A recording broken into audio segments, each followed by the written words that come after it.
ఈ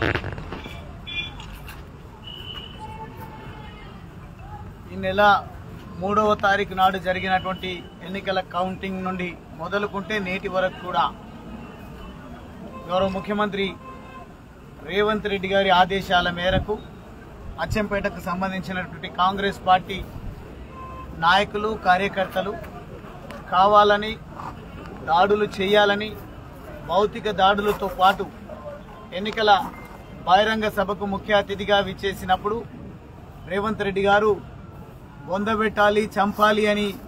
వారు ఇచ్చినటువంటి పిలుపును ఈరోజు కాంగ్రెస్ పార్టీ శ్రేణులందరూ కూడా కావాలని మాకు ముఖ్యమంత్రి గారు ఉన్నారనే ఒక అహంకారంతోన ప్రజాస్వామ్యాన్ని కూనీ చేసే పద్ధతిలో నేను నా సతీమణి ఒక దైవ కార్యక్రమానికి లింగాల మండలం అంబటిపల్లిలో గుడి ప్రారంభోత్సవ కార్యక్రమానికి విగ్రహ ప్రతిష్టాపన కార్యక్రమానికి వెళ్తున్నటువంటి సందర్భంలో అక్రమంగా మమ్మల్ని నన్ను నాతో పాటు నా సతీమణిని అదేవిధంగా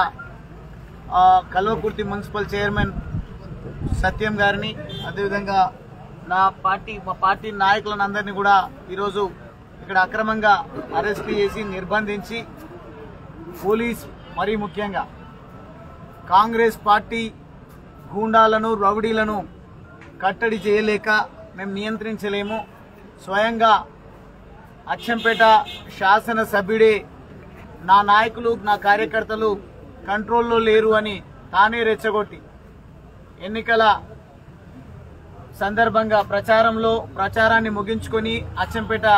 నియోజకవర్గ కేంద్రానికి నేను వెళ్తున్నటువంటి సందర్భంలో డైరెక్ట్గా ప్రస్తుత శాసనసభ్యుడు నా పైన రాళ్లతో దాడి చేసి తన గూండాలను రౌడీలను వెంట తెచ్చుకొని రాత్రి 10:30 గంటలకు నా పైన దాడి చేయడం జరిగింది. అంటే ఒక పక్క కాంగ్రెస్ పార్టీ అధినేత ప్రస్తుత ముఖ్యమంత్రి రేవంత్ రెడ్డి గారేమో ఎన్నికల బహిరంగ సభకు వచ్చి బొందబెట్టండి అని పిలుపునియడం, అదేవిధంగా కాంగ్రెస్ పార్టీ శాసనసభ్యుడు తానే స్వయంగా అభ్యర్థిగా ఉన్నప్పుడు దాడికి పూనుకోవడం, నేను హాస్పిటల్లో అడ్మిట్ అయి ఉన్నప్పుడు ఓ డ్రామాగా చిత్రీకరించేటువంటి ప్రయత్నం చేయడం, ఇవన్నీ కూడా ప్రజలు చూస్తున్నా కానీ నిమ్మకు నీరెత్తినట్టుగా ఏమి పట్టనట్టుగా ఈరోజు మేము ఆడిందే ఆట పాడిందే పాటగా ఉంటుందని బీఆర్ఎస్ పార్టీ జిల్లా అధ్యక్షుడిని నేను, నా నియోజకవర్గము నా జిల్లా మొత్తం కూడా మా శ్రేణులకు ధైర్యాన్ని ఇవ్వాల్సిన నన్నే దాడి చేసి కుంగదీసినట్టయితే ఇక్కడ బీఆర్ఎస్ పార్టీని భూస్థాపితం చేయొచ్చు అనే ఒక కుట్ర పన్నుతున్నట్టుగా చాలా స్పష్టంగా అర్థమవుతా ఉంది. కానీ మేమంతా కూడా ఉద్యమాల నుంచి వచ్చినాం. గౌరవ ముఖ్యమంత్రి మాజీ ముఖ్యమంత్రి కేసీఆర్ గారు మాకు ఎన్నో ఉద్యమ పాఠాలు నేర్పి అసాధ్యమైనటువంటి తెలంగాణ రాష్ట్ర కళను సుసాధ్యం చేయడంలో మేము భాగస్వాములు అయ్యే విధంగా మాకు అన్ని విషయాల పట్ల అవగాహన పెంచి పోరాటాల ద్వారానే ప్రజాస్వామ్య పద్ధతిలోనే తెలంగాణ రాష్ట్రాన్ని సాధించవచ్చు, తెలంగాణను పచ్చబడగొట్టవచ్చు అని మాకెన్నో ఉద్యమ పాఠాలు నేర్పినటువంటి వారి నాయకత్వంలో ఎదిగొచ్చిన మేము ఈరోజు సీనియర్ రాజకీయ నాయకుడిగా ఉన్న నన్నే ఈరోజు అంతమొందించాలి, భయభ్రాంతులకు గురి చేసి ప్రజల్లో తిరగనివ్వకుండా చూడాలి, తద్వారా రాబోయేటువంటి స్థానిక సంస్థల ఎన్నికల్లో అదే మాదిరిగా ఎంపీ ఎన్నికల్లో మేమే గెలుపొందొచ్చు అని కేవలం ఎన్నికల యావతో మాత్రమే ఈ ప్రభుత్వం పనిచేస్తూ ఉంది తప్ప మొన్న జరిగినటువంటి అసెంబ్లీ సమావేశాల్లో మా నాయకులు మన ఎంపీలు ఎమ్మెల్యేలు ముఖ్యంగా హరీష్ రావు గారు కేటీఆర్ గారు సంధించినటువంటి ప్రశ్నలకు సమాధానం చెప్పలేక తోక ముడిచి 3 రోజుల పాటు అసెంబ్లీని వాయిదా వేసుకొని ఏ కారణం లేకుండా గతంలో మేము అధికారంలో ఉన్నప్పుడు శనివారము ఆదివారము అర్ధరాత్రి అనే ఏ విషయాలను లెక్క పెట్టకుండా ప్రజల సమస్యలను చర్చించే విషయంలో అద్భుతమైన పద్ధతిలో మేము సభను నిర్వహించుకోవడం జరిగింది. సమాధానాన్ని ఇవ్వలేక దాటవేసే పద్ధతిలో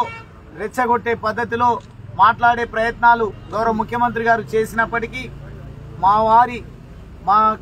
మాకు సంబంధించినటువంటి నాయకులు మా కార్యనిర్వాహక అధ్యక్షుడు కేటీఆర్ గారు అదేవిధంగా హరీష్ రావు గారు సంధించిన ప్రశ్నలకు సమాధానం చెప్పలేక చితికిలబడ్డటువంటి ముఖ్యమంత్రి ఈరోజు ఎక్కడికక్కడ కట్టడి చేయాలంటే దాడులే ఏకైక మార్గంగా ఎంచుకున్నట్టుగా కనిపిస్తా ఉంది. ముఖ్యమంత్రి గారి సొంత నియోజకవర్గం అచ్చంపేట. వారు ప్రాతినిధ్యం వహిస్తున్నది కోడంగల్ అయినప్పటికీ తాను పుట్టింది పెరిగింది తన స్వగ్రామము అచ్చంపేట నియోజకవర్గంలోనే ఉంటుంది. ఈ నియోజకవర్గము ఈ జిల్లాలోనే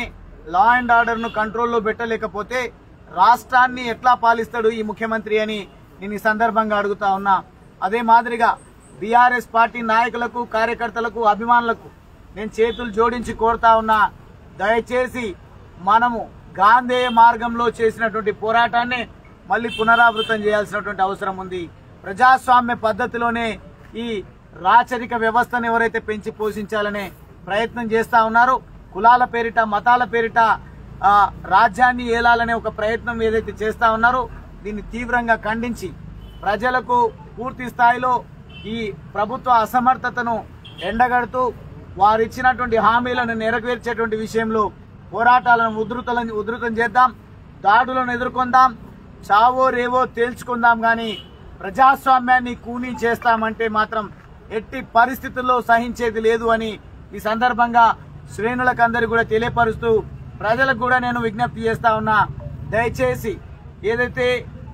6 గ్యారంటీలు అబద్ధపు మాటలు చెప్పి అధికారంలోకి వచ్చిండ్రో వారిని నిలదీయడం కోసం బీఆర్ఎస్ పార్టీ చేసేటువంటి పోరాటానికి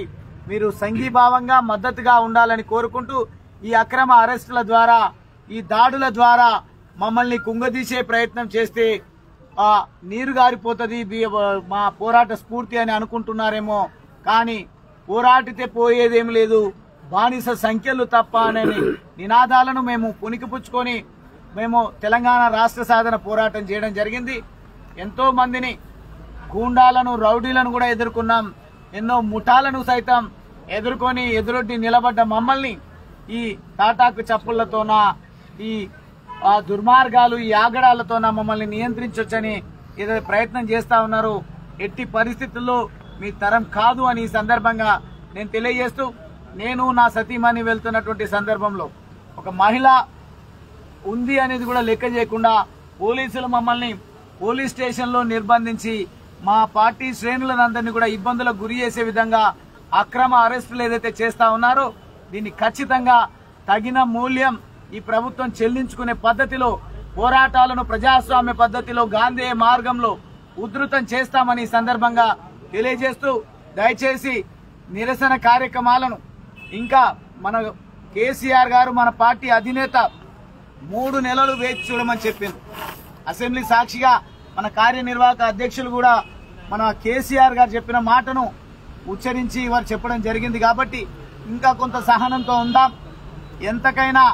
ఓర్పుతోనే తగిన రీతిలో సమాధానం చెబుదాం. దయచేసి ఈ రోజు జరిగినటువంటి ఈ దుర్మార్గాన్ని ఎండగడుతూ సోషల్ మీడియా ద్వారా మెయిన్ స్ట్రీమ్ మీడియా ద్వారా ప్రజలకు తెలిసొచ్చే విధంగా తెలియజేయండి, కార్యక్రమాలు ఉధృతం చేయండి. కానీ ఎక్కడ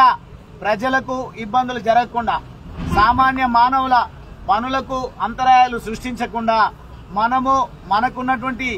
ఈ మీడియాను ఆయుధంగా వాడుకుందాం. ఖచ్చితంగా వీరి ఆగడాలను ఎండగట్టి ప్రజాస్వామ్యాన్ని కాపాడి తిరిగి బీఆర్ఎస్ పార్టీని అధికారంలోకి తీసుకొచ్చే వరకు మన పోరాటాన్ని కొనసాగిద్దామని సందర్భంగా నేను తెలియజేస్తా ఉన్నాను.